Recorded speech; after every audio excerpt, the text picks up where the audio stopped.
皆さん、こんにちは。今日はいつもの動画とはちょっと違って、日本でのリアルな体験をブログとしてシェアしたいと思います。実は先月2026年が始まる直前に思い切ってタイを離れて、日本の芝浦工業大学で行われた文化交流プログラムに参加してきました。日本では10日間過ごしました。正直、この10日間は想像以上で自分の考え方とか世界の見え方が少し変わった気がします。このブログでは綺麗な場所や楽しい瞬間だけじゃなくて文化の違いや課題、そして本当の気持ちもシェアしたいと思います。最後まで見てもらえたら嬉しいです。I arrived in Japan one day before the program officially started. Since it was my first time visiting Japan, I felt both excited and nervous. Somehow, all the exhaustion disappeared, even after a 6-hour flight and long bus ride to the airport. After landing at Narita Airport, we took the train to the hostel where we would be staying. Even the train ride felt special.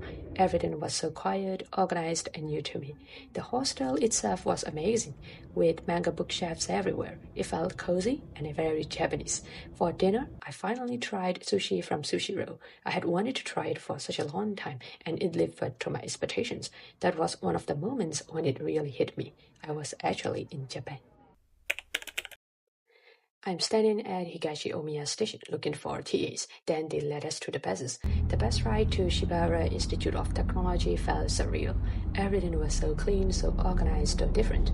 At 10:30, we filed into Saito Memorial Hall for the opening ceremony. After the ceremony came the practical staff, registration, getting our student ID cards, and guidance from the Office of International Services. They handed us scholarship money, collected fees for our upcoming Nasu trip, and helped us set up Wi-Fi. It sounds boring, but honestly, having everything so well organized made me feel taken care of in this foreign place.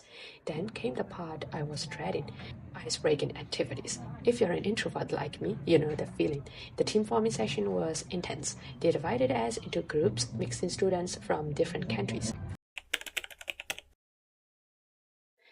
The next few days were a blur of activity. We walked in these places called GLC and Ikoba collaboration areas designed for exactly what we were doing. Every day started at 10 a.m. and went until 5 p.m. with breaks for lunch. Our project brief came from KQ Railway, an actual railway company. Their challenge? The Miura Peninsula, beautiful coastline, fresh seafood, Mount Fuji views, but tourists weren't coming. They wanted us to figure out how to attract visitors using the KQ railway line. Our team came up with that idea of curated travel packages along the KQ railway line to the Miura Peninsula, not generic tour packages, but themed experiences that make the journey itself meaningful. By December 12th, we had to present our design review. We were still working on our E3 poster in the morning. Then design review section came at 1 p.m. Each team presented their work and the professors and representatives gave feedback. After that exhausting presentation, my friend and I decided to treat ourselves to a bowl of noodles at Ichiran Ramen. I'd seen so many videos about this place on YouTube and had always wanted to try it, especially because it's basically introverts' heaven, not having to talk to anyone while quietly enjoying one of the best bowls of ramen in the world. Honestly, that's a top-tier life experience.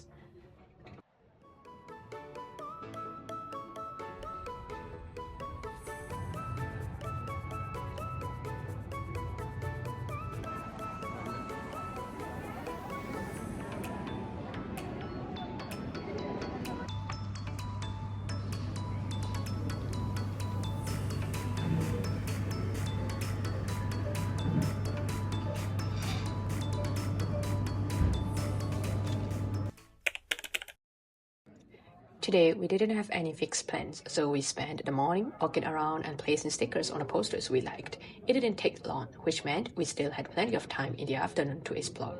So my friend and I decided to stroll along the festival street in Urawa. It was filled with so many food stalls that I honestly wanted to try every single one of them. Our bus departed from Omiya campus at 9:30 a.m. The bus ride to Nasu was about 2 hours. As we left the city behind, the landscape transformed. Buildings gave way to fields, then hills, then mountains. We arrived at Hotel Sun Valley, Nasu around noon. It wasn't a luxury resort, but it had a perfect balance of traditional and modern Japanese style. This was the room where I stayed during our time in Nasu. After lunch at the hotel, we attended the Nasu opening ceremony. A representative from the local town welcomed us and explained how meaningful this collaboration was for the Nasu community.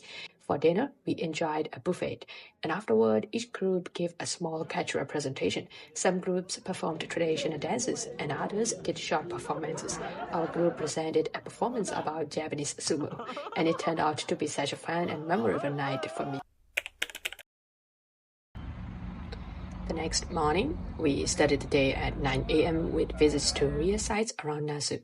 We split into our own groups and explored different places, including local businesses, farms, shrines, and community centers. My group visited a farm where we learned more about local life and the community. Then something magical happened. It started snowing. Seeing snow for the first time in my life made me unbelievably excited, and I couldn't stop taking photos and videos. We had lunch near the farm, and I ate ramen, which was so oishi. After returning, we spent the rest of the day preparing our poster for the presentation scheduled for the next day. This was our last morning in Nasu. After breakfast at 7 a.m., we had our final workshop. But the mood was different now. We weren't just students completing an assignment, we were invested. At noon, we presented our projects to stakeholders in the Nasu area, real local leaders who would potentially implement our ideas. The feedback was honest and sometimes critical. That final lunch in Nasu was bittersweet. We'd been there only 3 days, but it felt like a lifetime. These mountains, this town, these people had given us something we didn't even know we needed. The bus pulled away at 2 p.m. We arrived back at Compass by 5 p.m. Everyone was quiet on that ride, looking out the windows, processing everything. On days 9 and 10, we were back in our usual workplaces, GLC, Igoba, and Saito Memorial Hall. Over these 2 days, we needed to refine our poster on the KQ Railway based on the feedback we received from professors and fellow students. We spent the entire day brainstorming, redesigning, and working on both the poster and the presentation slides. Everything had to be finalized by noon the next day because we would be presenting our final prototype. The morning of December 18th was dedicated entirely to preparation for the final presentation. We focused on polishing our slides, rehearsing our translations, and making sure everything flowed smoothly. Saito Memorial Hall was set up with Zoom for virtual attendees. Representatives from KQ Railway joined online. Professors sat in the front row. This was it. Each group presented its project. The diversity of ideas was incredible, from agricultural innovation to tourism platforms to cultural preservation apps. The closing ceremony at 4 p.m. was emotional. Awards for best projects, thank you speeches, and certificate distribution. But the real emotion came from what we'd become, not just program participants, but friends, collaborators, and believers in cross-cultural possibility. As I left Shibaura Institute of Technology that evening, I looked back at Saito Memorial Hall, where everything had started 10 days ago. I was a different person now. On this day, I still had the entire morning and afternoon free before my flight. Since I hadn't visited any shrines during my stay in Japan, my friend and I decided to go to Sensoji Temple in Tokyo, the most famous temple in the city. Walking through the area felt like the perfect way to say goodbye to Japan. I wandered around, took photos, bought souvenirs for my family and friends, and made a wish at the temple before heading to the airport. Later, as I arrived at the airport and waited for my flight, everything started to sink in. It felt unreal, like I had arrived in Japan just yesterday. 10 days had passed so quickly, but the memories, lessons, and emotions felt so heavy in the best possible way. That was when I realized this trip wasn't just a journey, it was an experience that will stay with me for a long time. Thank you for coming on this journey with me. See you in my next video.